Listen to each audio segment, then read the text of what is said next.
कुछ भी नॉनवेज नहीं आएगा घर में और बनेगा भी नहीं। Why aunty?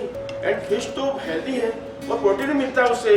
काय रे लाली पाउडर एकदम एकदम भीगी महीना लग रही है। इसको ना नमक वे और पंडित जी बोला इसको नमक विमक के बिना एकदम फीका खाना खाने का है और वो भी कोई और नहीं बना सकता है। सचिन ने फिर फंसा दिया रोशनी को मुसीबत में।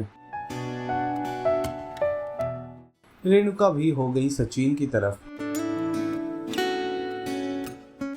सीरियल उड़ने की आशा है कि आने वाला एपिसोड बहुत ही ज्यादा इंटरेस्टिंग हो चला है। वेल अब देखेंगे कि कैसे रिया को कुछ नॉनवेज खाने का मन करता है, तब साइली उसे नॉनवेज ऑर्डर करने से रोकती है क्योंकि वो घर पर खाना बना रही होती है। इस दौरान वहाँ पर रेणुका भी आ जाती हैं, जो नॉनवेज घर में लाने से साफ इनकार करती हैं क्योंकि आज रोशनी का व्रत चल रहा है।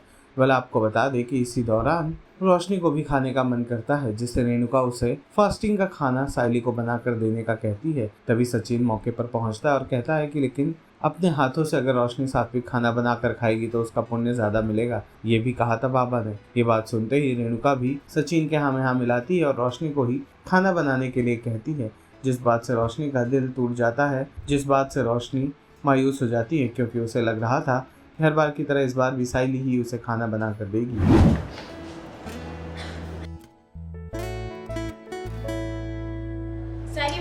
मैं ना अपने लिए बाहर से खाना ऑर्डर कर रही हूँ, आप कुछ खाओगे? नहीं, मैं कब से समझाने की कोशिश कर रहा हूँ कि घर पे खाना क्यों खाना मंगवा रही हूँ? नहीं, मैं कब से समझाने की कोशिश कर रहा हूँ लेकिन रिया समझ ही नहीं रही। उसे अभी के अभी फिश खाने की क्रेविंग हो रही है। मैं तो कह रहा हूँ घर पे खाना रेडी है। ये वही अब अगर खाने की इच्छा अभी हो रही है तो कल का क्यों वेट करना? आप मुझे ये बताओ ना, मैं क्या ऑर्डर करूँ? आप खाओगे कि नहीं? मैं कर देती हूँ। कुछ भी नॉनवेज नहीं आएगा घर में और बनेगा भी नहीं। Why aunty? एंड फिश तो हेल्दी है और प्रोटीन भी मिलता है उससे। काय झालं रे?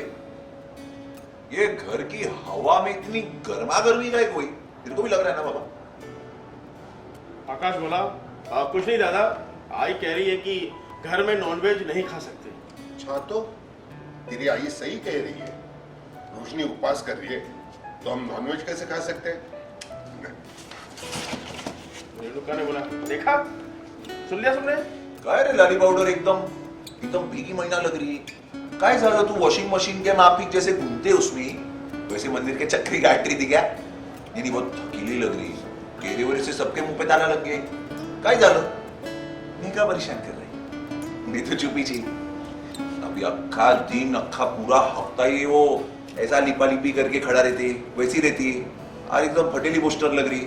इसलिए पूछा मैं, अगर तेरी अंग्रेजी पोपट का पप्पा यानी कि वो जोई जोई जेल वील चला गया तो इसको भी एक सब करना पड़ेगा ना व्रत इतनी। तेरी बाइक को मेरे को लगता है भुलक्कड़ है भुलक्कड़। अरे खुद ही बोल रहे बना ले करके।